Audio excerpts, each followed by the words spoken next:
and you enjoyed the speaker series this morning. So we're going to move on to the Q&A session. We've got a roaming mic going round, but I'm going to selfishly start with my own question to our speakers. So the question for both of you is, if we move beyond cost and carbon, what do you see as the single most important wider system benefit of geothermal, and why is it currently undervalued in decision making? I'll start with that bit and then I have a second part.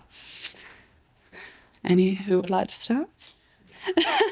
So let's Yeah, go for it. Yeah, it's obviously a very difficult question, but I would say there's going to have to be a normalization to energy output. We were actually just talking about in the break just now, and that's always going to be a point of comparison of competitiveness against even the other renewables. So blah, blah, blah, per megawatts produced, and it was mentioned at the beginning.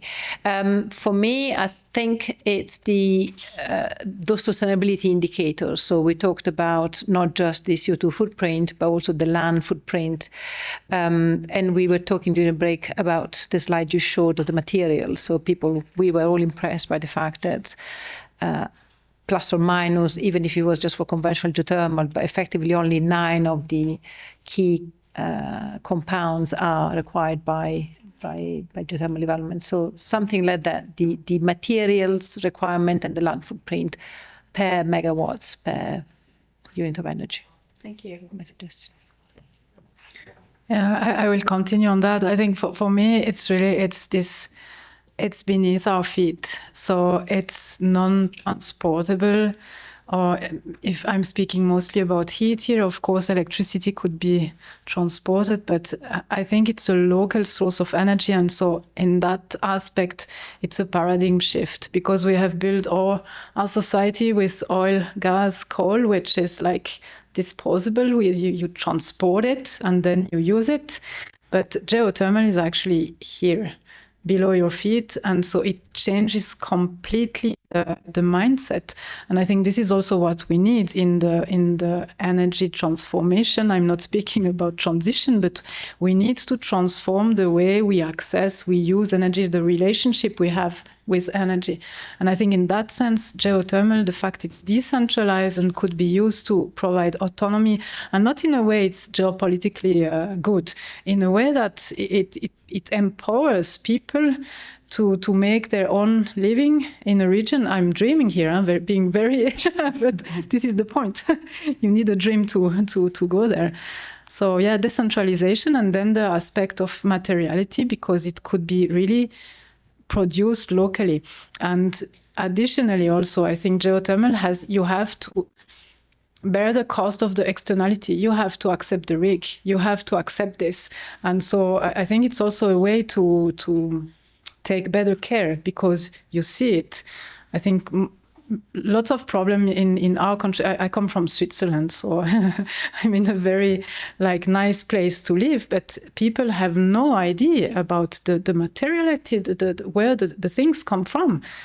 We forgot, because there are no miners anymore. And yeah, so I think this is also a way we can relearn the cost of energy and comfort. Yeah.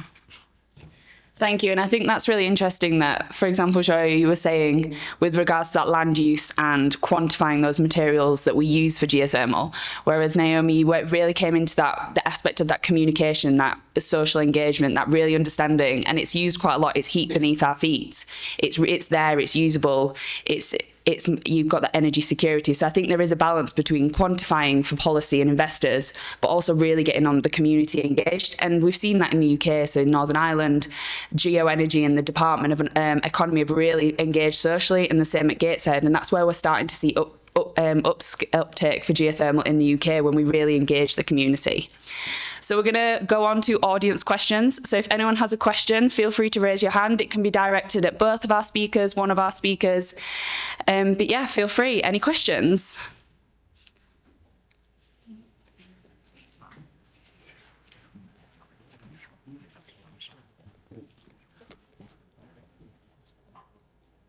Is this on? No? Yeah. Oh, good. Thanks. I'll start the ball rolling then. A challenge for Joya. Land use, one of the wider system benefits is comparing land use needed for, say, geothermal project versus other sources of renewable energy or fossil fuels.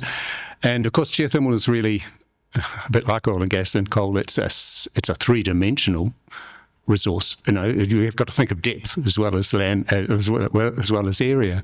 And then, from my experience, I've seen a lot of projects where the land use is multiple use. So, and I guess you have the same with solar too, for that matter, and wind farms. You can have multiple use. You can have a farming operation still going on while your pipelines are going through, or in some cases in Kenya, a national park with animals grazing around wild animals grazing around the pipelines. So, how do you define the land use, the footprint for a geothermal project? And there's a wide number of different geothermal options, but is there any prescribed way of doing that in the process that you've looked at? Thank you, Chris. Fantastic question. So, from the geothermal perspective only, we would, as of today, still go by surface land use only, normalized by the energy output over the lifetime of the project. The depth component would be taken into account under the permitting process in terms of access to the final target location at depth and monitoring by the environmental agencies as to what's going to happen at the depth over the lifetime of the project. What you mentioned about multiple uses at the surface is music to my ears, and that's what we should be promoting all the time, thinking systems. Once again, we have already seen, for example, developments of large solar panel fields at the surface where grazing of animals was not only allowed but effectively taken into account by designing the height of the panels so that it wouldn't interfere with animals grazing beneath. Also, solar panels with agricultural use where some shade created by the panels is actually beneficial to crops in certain very hot and very dry areas of the world. For us in geothermal, because of the in a way, non-direct interaction between the facilities and such other uses, it comes mainly down to just how much land do you need geothermal and how much land can the rest use. The other interaction I've seen in my little experience is noise interaction, whether the activities could be creating any noise disturbance to other parallel activities in the areas, in addition to visual disturbances or interactions. And that's where one thing is when you have the drilling still on site, and one thing is when the drilling rig has gone, and also the difference is whether you have a power plant where there might be turbo machinery producing noise versus maybe more like heat exchangers where there is no noise. These are just little things from my own personal experience. Thank you. Joy, anything? Naomi, anything to add? No? Any other questions?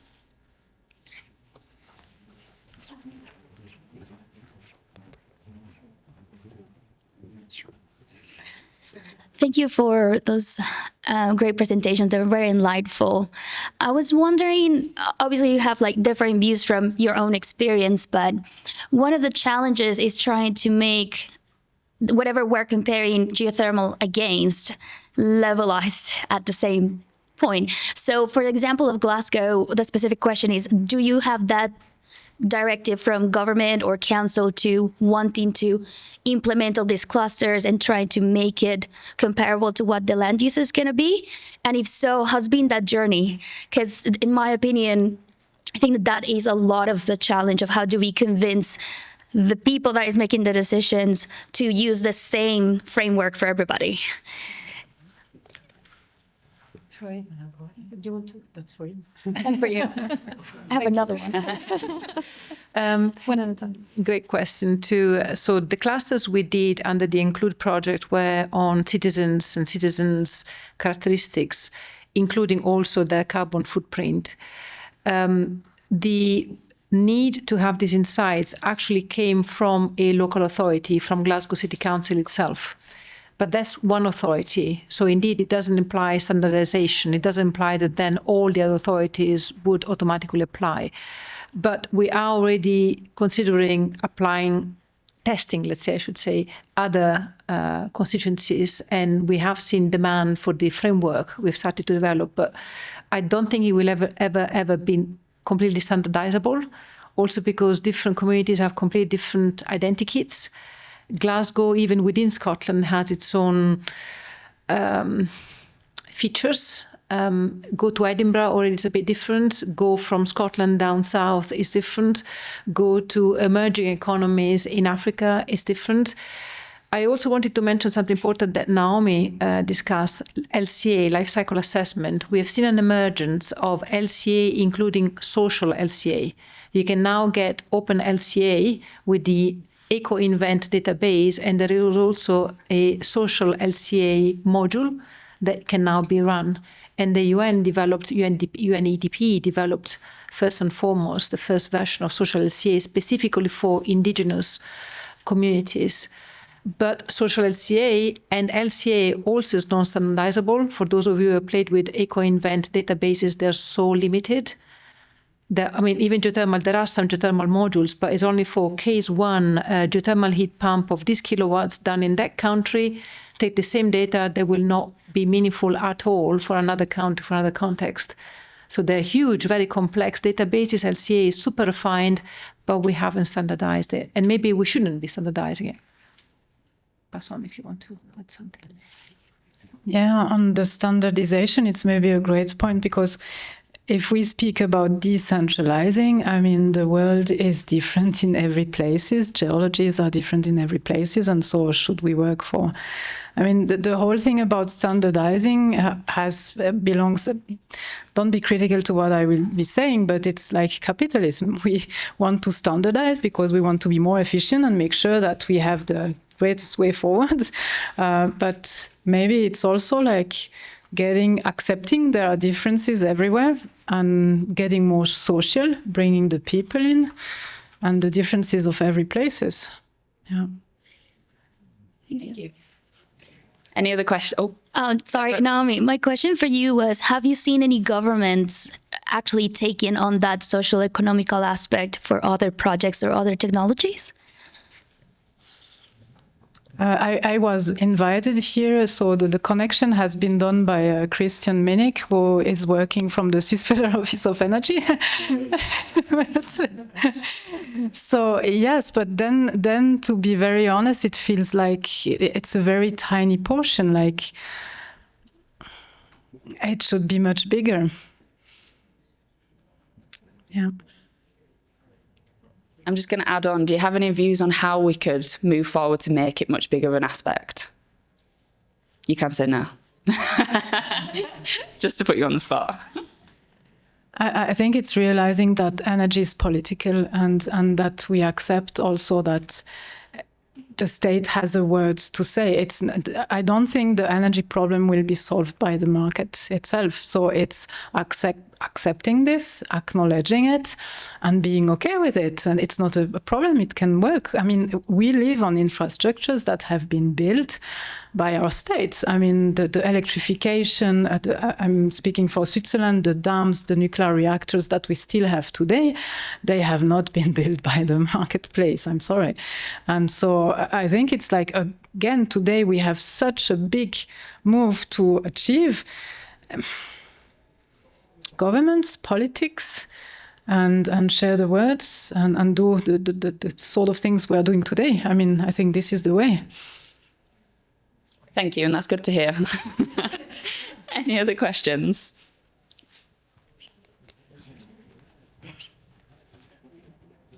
Hi.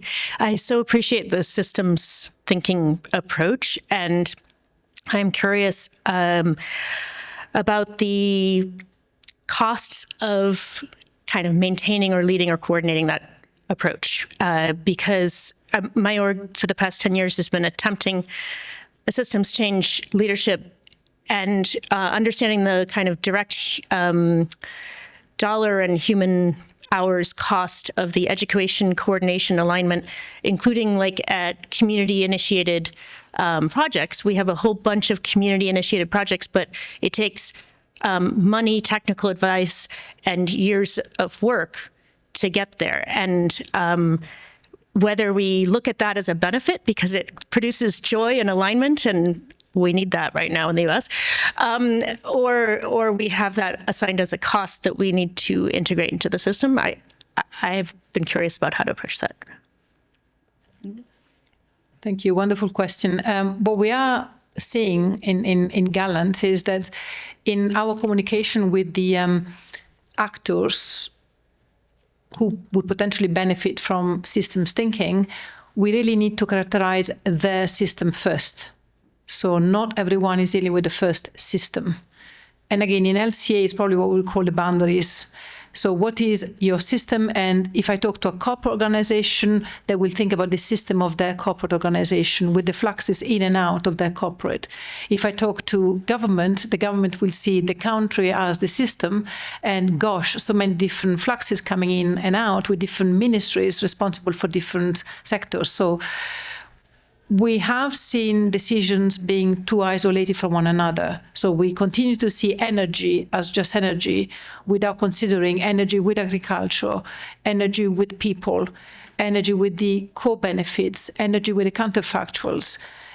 It might be that in some cases it's good to normalize by energy output, comparing apples with apples in terms of just energy projects. But if I do that, I neglect then doing an energy intervention in a certain place will probably not make a huge difference in terms of net energy output, but it could create co-benefits that would otherwise not be created. So first is define the system. Second, adapt the language to that system and that system. And third, define the resources, the additional cost, times, etc., for the system without trying to solve the moon. Otherwise, it's a huge planetary problem. That's the experience we've seen so far with Gallant in talking to completely different stakeholders and actors and players. The language, the narrative has to change significantly, and thinking and talking about systems can scare off people in the very first approach. So there's also a lot of training education we have to do, thinking about what is system and how do you resolve, how do you calculate a system. But it's one solution that fits all, no way, I think. Naomi, anything to add? Something I can add from a government perspective. So with regards to research in the Department for Energy Security Net Zero, we've started to now start asking questions of consultants. When we start to look at a specific research problem, we also ask them to consider what else should we be considering. For example, when we look at climate adaptation in the built environment, how should we be looking at that on other energy infrastructures? So if we adapt a building, how does that then, for example, affect the electricity infrastructure or the electricity load? So we're starting to bring it in a bottom-up approach almost, so that we can start to get people to really think about it and think wider than what the policy they're delivering is. So that's just one way I've seen it, more on the working level. Any other questions?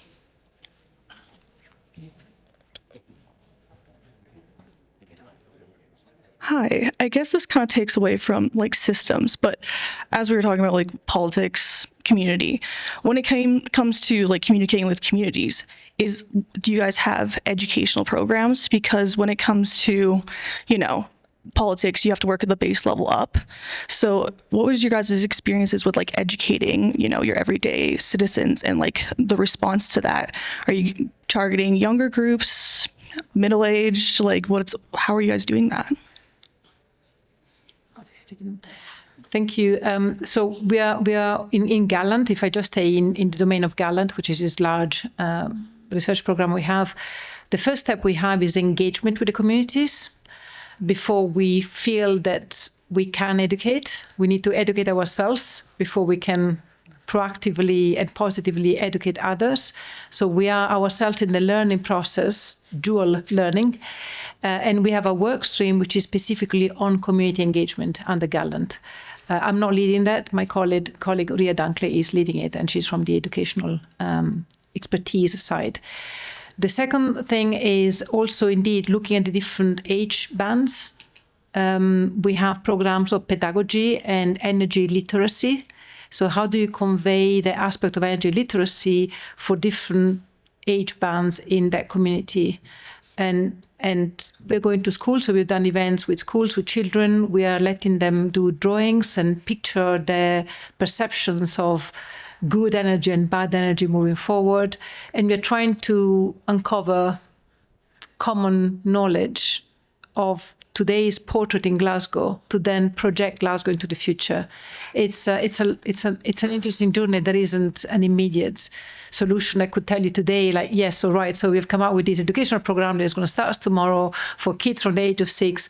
We are still in the process of learning, and we are dealing with so much legacy of energy in the minds of ourselves and people in our communities that we are trying to deconvolve that first in order to go forward. And last thing, also, we have learned that there is an aspect of energy infrastructure in the minds of people. We are all used to seeing infrastructure around us and associating that infrastructure to energy.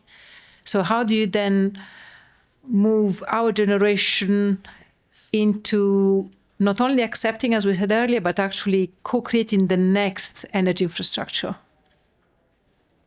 So, yeah, I don't know if, Naomi, you want to add? I see you very worried. No, yeah, it's so complex. Getting to the people, not easy. Thank you. Thank you, everyone, for all of the questions. And thank you to the speakers for answering those questions. So I can let you go and sit down.